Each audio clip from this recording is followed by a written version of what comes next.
Lord of the flies برطانوی writer William Golding کا وہ شاندار ناول ہے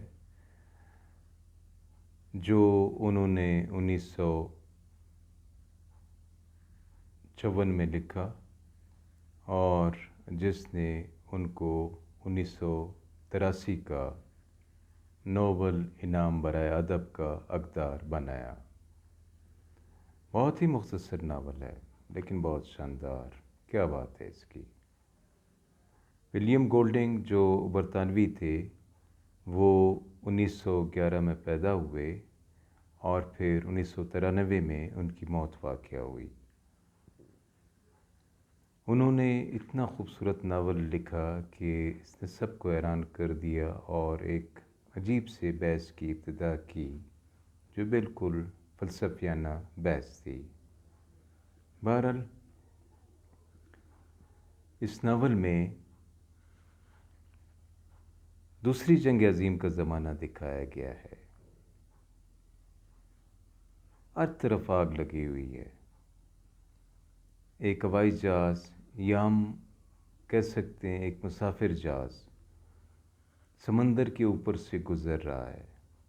اس جہاز میں بچوں کا ایک گروپ سوار ہے۔ اب اچانک اس جہاز کو موسم کی وجہ سے اور جنگ کی وجہ سے مختلف وجوہات اس کی ہو سکتی ہے کہ حادثہ پیش آتا ہے، جہاز نیچے جزیرے پر گر جاتا ہے۔ اور کمال کی بات یہ ہوتی ہے کہ اس پر جتنے بھی بچے ہوتے ہیں وہ تمام محفوظ رہ جاتے ہیں، لیکن یہ تمام بچے ادھر ادھر بکھر جاتے ہیں اور یہی بہت ہی خوفناک بات ہوتی ہے۔ لیکن اس دوران ان بچوں میں ایک بچہ جو انتہائی ذہین قسم کا ہوتا ہے وہ آگے آ کر اور ایک سنگ یا آرن کی مدد سے اور اس کی بغل بجا کر وہاں تمام بچوں کو اکٹھا کر لیتا ہے۔ اب تمام بچے جو جزیرے پر زندہ رہتے ہیں وہ وہاں اکٹھے ہو جاتے ہیں۔ بہرحال اس دوران ان تمام بچوں میں 4 بچے ہمارے سامنے ایسے آتے ہیں جن کو ہم اس ناول کے اہم کردار کہہ سکتے ہیں۔ ان میں سب سے پہلے نمبر پر رالف ہے، دوسرے نمبر پر ہے پگی۔ پگی ایک موٹی جسامت کا بچہ ہے اور ایسے بچے کو ہم اپنے معاشرے میں یا اپنے ارد گرد یا اگر ہمارے گھر میں بھی ہو ہم موٹو کہتے ہیں۔ بہرحال موٹو کو چشمے لگے ہوتے ہیں لیکن بدقسمتی سے وہ دمے کا مریض ہوتا ہے، لیکن ہوتا بہت ہی نیک بچہ ہے۔ اب رالف بھی نیک ہے، پیگی بھی نیک ہے اور اس کے بعد ایک تیسرا بچہ ہمارے سامنے آتا ہے، وہ ہے سائمن، وہ بھی نیک بچہ ہے۔ لیکن چوتھا بچہ انتہائی خوفناک اور خطرناک ہوتا ہے اور اس کا نام ہے جیک، جو انتہائی شیطان صفت ہے۔ اور میرا خیال ہے کہ اسی کے نیچر کو سامنے رکھ کر، اس کی فطرت کو سامنے رکھ کر، اس کی جبلت کو سامنے رکھ کر اس ناول کا نام لارڈ آف دا فلائز رکھا گیا ہے۔ لارڈ آف دا فلائز عربی زبان میں شیطان کو کہتے ہیں، یعنی جو برائی کا پیکر ہوتا ہے۔ بہرحال وہ تمام بچے مل کر جس بچے کو اپنے سامنے مضبوط پاتے ہیں وہ رالف ہوتا ہے۔ وہ رالف کو یوں اپنا لیڈر بنا لیتے ہیں۔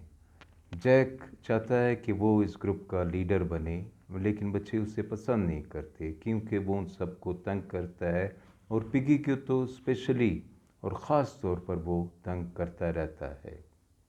بہرحال اب رالف جب اس گروپ کا سربراہ بن جاتا ہے تو اس کے سامنے سب سے پہلی بات یہ ہوتی ہے کہ وہ بچوں کے لیے ایک محفوظ شیلٹر یا پناہ گاہ کہاں ڈھونڈے۔ یوں وہ ان بچوں کو ایک پناہ گاہ ڈھونڈ کر دیتا ہے۔ اب اس کے بعد بچوں کے سامنے یہ سوال آن کھڑا ہوتا ہے کہ وہ کب تک یہاں رہیں گے، کیوں تو وہ مر جائیں گے، اور یہاں ہو سکتا ہے جزیرے پر خوفناک قسم کے جانور بھی ہوں جو ان کو کھا لیں۔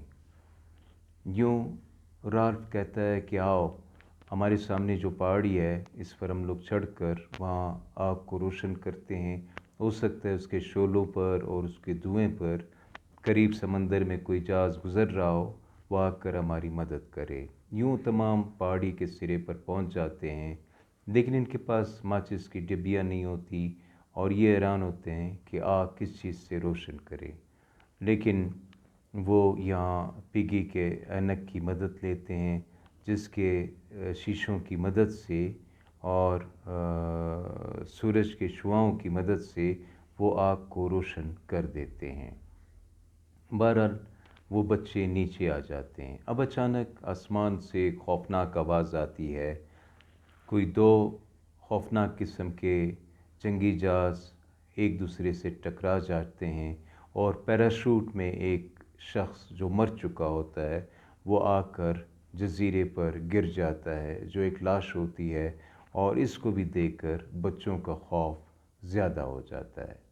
لیکن بہرحال اس خوف کے عالم میں، جہاں جانور کا اور بھوت پریت کا اور عجیب عجیب قسم کا خوف بچوں کے دل میں اور ان کے سامنے ہوتا ہے، ان کو بھوک ستانے لگتی ہے۔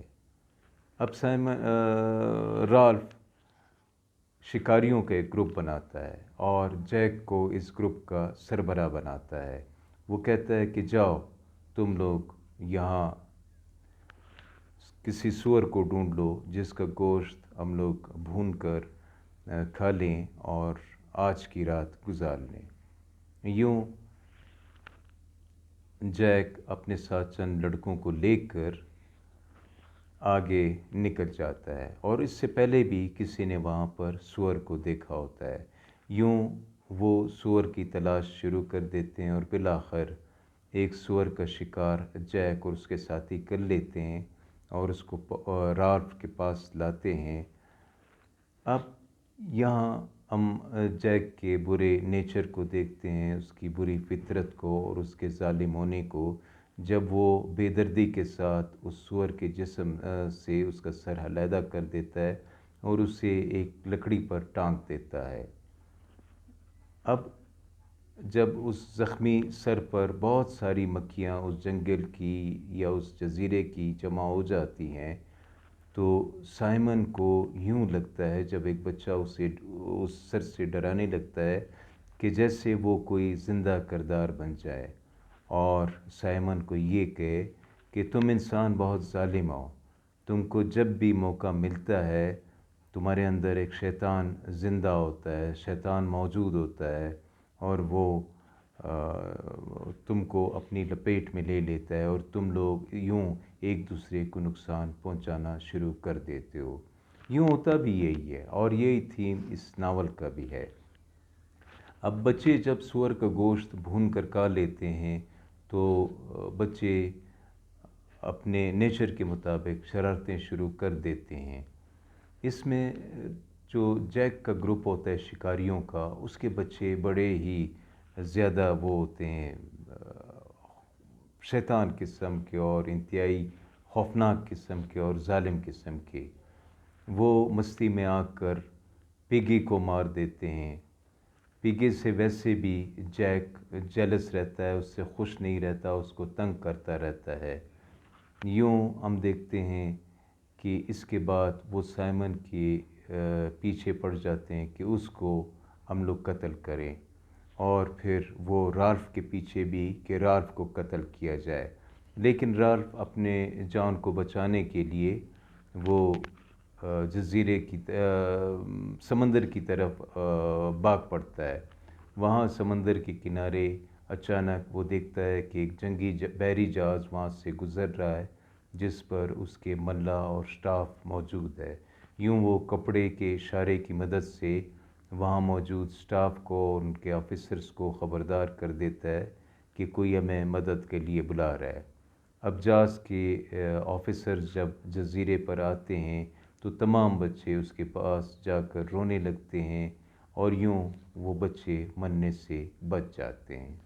تو اس ناول میں بنیادی طور پر اس نقطے کو ڈسکس کیا گیا ہے کہ انسان اپنے نیچر میں، اپنی فطرت میں، اپنی جبلت میں امن پسند نہیں، بلکہ وہ شرارتی ہے اور شیطان صفت ہے۔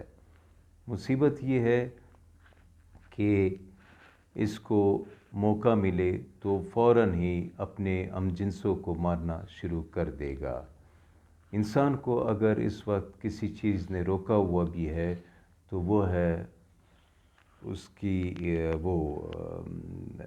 اگر کسی چیز نے روکا ہوا ہے وہ ہے کلچر، وہ ہے تہذیب، وہ ہے اس کی سویلائزیشن۔ تو یوں ہم دیکھتے ہیں کہ اسی خیال کے ساتھ ساتھ یہ ناول آگے کی طرف بڑھتا ہے، ہم اس کو انجوائے کرتے ہیں اور یوں ایک اچھے ناول کا مطالعہ ہم اس کتاب میں کر لیتے ہیں۔ Thank you.